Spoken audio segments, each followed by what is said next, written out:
Hi friends, ప్రాచీన మానవులు రాళ్లతో చేసిన ఆయుధాలు వాడేవారని మనకు తెలుసు. కానీ ఇప్పుడు శాస్త్రవేత్తలు చేసిన ఒక కొత్త ఆవిష్కరణ మానవ చరిత్రపై మన అంచనాల్ని మార్చేస్తోంది. దాదాపు 4,30,000 ఏళ్ల క్రితమే మన పూర్వీకులు చెక్కతో ప్రత్యేక పరికరాలు చేసి ఉపయోగించారని శాస్త్రవేత్తలు గుర్తించారు. ఇవి ఇప్పటివరకు కనుగొన్న అత్యంత పురాతన చేతి పనిముట్లుగా భావిస్తున్నారు. అసలు ఈ ప్రాచీన చెక్క టూల్స్ ఏంటి? అవి మానవ పరిణామ చరిత్ర గురించి ఏం చెబుతున్నాయో ఇప్పుడు తెలుసుకుందాం. ఈ పరిశోధనను University of Reading, University of Tubingen, Senckenberg Nature Research Society శాస్త్రవేత్తలు కలిసి నిర్వహించారు. ఈ అధ్యయన ఫలితాలు ప్రముఖ general proceedings of the national academy of సైన్సెస్లో ప్రచురితమయ్యాయి. ఈ పరిశోధనకు ప్రొఫెసర్ కటేరినా హార్విటీ, డాక్టర్ కన్నెమిల్ మిల్స్ నాయకత్వం వహించారు. ఈ సంచలన ఆధారాలు గ్రీస్లోని మరోథౌసా 1 పురావస్తు ప్రాంతంలో బయటపడ్డాయి. అయితే అక్కడ శాస్త్రవేత్తలు అసలు ఏం కనుగొన్నారు? వారు 2 ప్రత్యేక చెక్క పరికరాలను గుర్తించారు. వాటిలో ఒకటి ఆల్డర్ చెట్టు చెక్కతో తయారై ఉండగా మరొకటి విల్లో లేదా పాల్లర్ చెక్కతో తయారై ఉండవచ్చని పరిశోధకులు చెబుతున్నారు. ఈ చెక్క ముక్కలపై కోయటం, చెక్కటం, ఆకారం మార్చడం వంటి స్పష్టమైన గుర్తులు కనిపించాయి. ముఖ్యంగా ఒక పరికరంపై ఉపయోగించిన ఆనవాళ్లు కూడా కనిపించడంతో అది నేలను తవ్వటానికి లేదా చెట్ల బెరడు తొలగించడానికి వాడి ఉంచవచ్చునని శాస్త్రవేత్తలు భావిస్తున్నారు.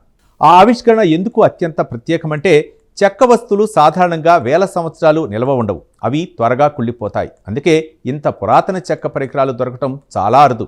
ఇప్పటి వరకు బ్రిటన్, జాంబియా, జర్మనీ, చైనా వంటి ప్రాంతాల్లో పురాతన చెక్క పరికరాలు దొరికినా గ్రీసులో ఇప్పుడు గుర్తించిన ఈ పరికరాలు వాటికంటే కనీసం 40,000 ఏళ్ల పురాతనమైనవని పరిశోధకులు చెబుతున్నారు. ఈ ప్రాంతంలో చెక్క పరికరాలతో పాటు రాతి టూల్స్, ఏనుగుల ఎముకలు, ఇతర జంతువుల అవశేషాలు కూడా బయటపడ్డాయి. దీంతో ఒకప్పుడు ఈ ప్రాంతం పురాతన సరస్సు ఒడ్డున వేటాడిన జంతువులను ముక్కలు చేసి ప్రదేశంగా ఉపయోగించి ఉండవచ్చునని శాస్త్రవేత్తలు భావిస్తున్నారు. ముఖ్యంగా మనుషుల కార్యకలాపాలతో పాటు పెద్ద మాంసాహార జంతువుల గోళ్లు గుర్తులు కూడా అక్కడ కనిపించాయి. దీంతో ఆ కాలంలో మనుషులు అడవి మృగాలు ఆహారం కోసం తీవ్రమైన పోటీ పడుతూ జీవించి ఉండవచ్చునని పరిశోధకులు చెబుతున్నారు. ఈ చెక్క పనిముట్లను శాస్త్రవేత్తలు మైక్రోస్కోప్ల సహాయంతో విశ్లేషించారు.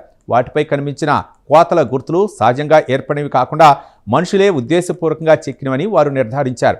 ముఖ్యంగా ఈ ఆవిష్కరణ మధ్య ప్లైస్టోసిన్ కాలంలో జీవించిన ప్రాచీన మనుషులు అప్పటికే సంక్లిష్టమైన టెక్నాలజీ నైపుణ్యాలు అభివృద్ధి చేసుకున్నారని సూచిస్తోంది. చూశారుగా, మన పూర్వీకులు కేవలం రాళ్లతోనే కాకుండా లక్షల ఏళ్ల క్రితమే చెక్కతో కూడా ప్రత్యేక పరికరాలు తయారు చేసి ఉపయోగించారని ఈ పరిశోధన స్పష్టం చేస్తుంది.